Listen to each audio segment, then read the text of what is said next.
Hey guys, Mr. Ledford here. I'm not only a teacher, I'm also a folk artist. I've been painting most of my life. It's one way me and my family spent a whole lot of time together. My parents would draw with us and paint with us, give us in their lap, throughout the years, and it was a way we just spent quality time with each other. To me, folk art, like many art styles, is highly collectible, and my story is it helped me survive when I got cancer. Ended up having a cadaver bone replacement in 2010. I owned a fence business back then, and unfortunately I ended up losing everything I worked hard for. I opened up a junk store at the time. It ended up being one of the nicer antique stores around, but when I opened up my junk store, I was really just on survive mode. I was a single father, and I was trying to take care of me and her and pinching pennies. And thankfully, through the art, I had a natural talent for it, never took any art classes, but through the art, I was able to paint and provide for me and my daughter and build a junk store into a really nice folk art and antique store. But folk art covers all forms of visual art made in folk culture. My opinion of folk art is somebody that's never been formally taught, never had any classes, but it has been passed on through generation to generation, just like myself. When I opened up my junk store, I sold my first painting for $30 to a very big name in folk art. Clint Alderman and his father was Butch Alderman. He passed a few years ago, but they were big collectors, and Clint is a world-renowned painter and pottery maker.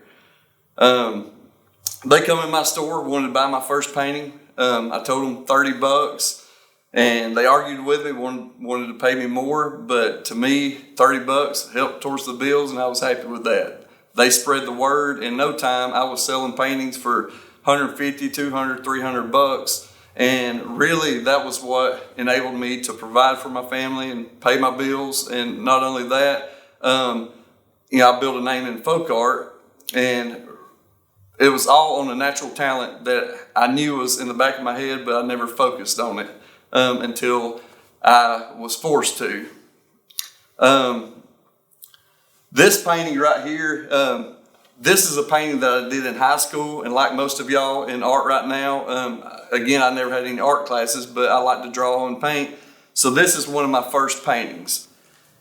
This is another one. Believe it or not, I painted this with a Q-tip. I had the desire to paint. I had sketched them both out and looked around, couldn't find a paintbrush, and I went in the bathroom, got a Q-tip, and I painted these. Of course, I come back with a finer brush once I got some and did a little bit of detail work, but these are two of my first paintings. Once I got into folk art, I started trying to find out who I was, and so I was just dabbling in every direction. And this is a style that I focused on for a little while. That was Johnny Cash. This is George Washington.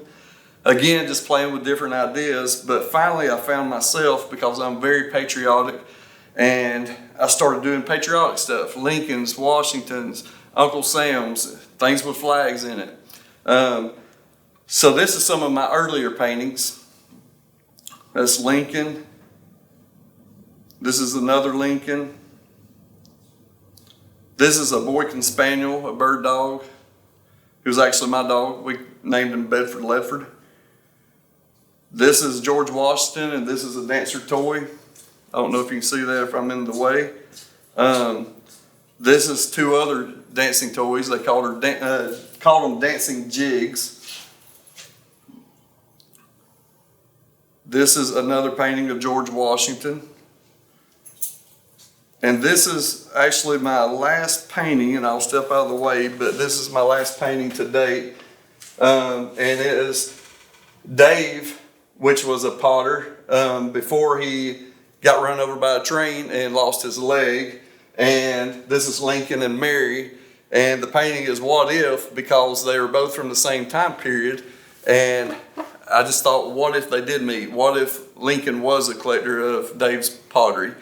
Dave's pottery is highly sought after, and pieces can go from $2,000 to $3,000, anywhere to $100,000 to $200,000, depending on the piece. And he wrote poems like depicted in this picture.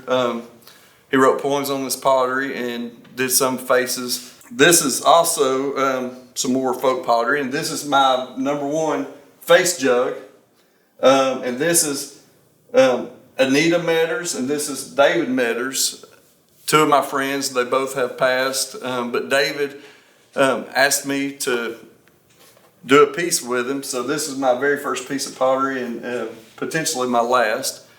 Folk art is usually traditional art that's passed on from generation to generation.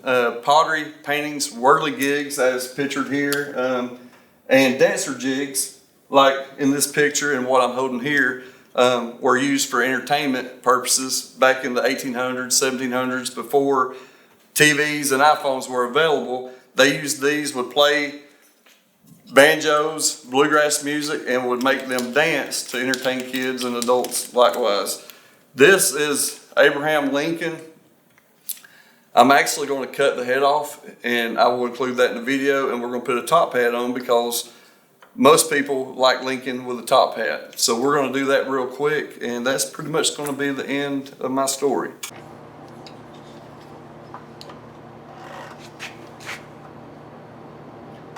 I don't like doing this. Are you ready? Yeah.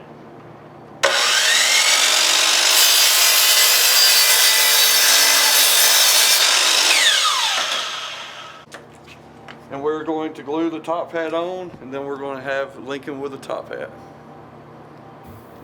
Because of folk art, it enabled me, when I opened my store, to find other means of making money and providing. I built birdhouses. I got into building furniture, rustic, because I love primitives. And this piece, actually me and my students here at West Hall, we built this last week. And it is a hunt board, which would have been about 200 years old. And because of my artistic ability, what little I have, we made this look like it was 200 years old, mainly by paint. We aged it, roughed it up, added rose head and square nails just to be period correct.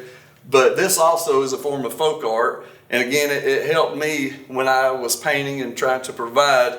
It helped me to be able to paint things like this and depict them in a way that they looked like they were period correct. And that was mainly through my folk art ability. Thank y'all for listening.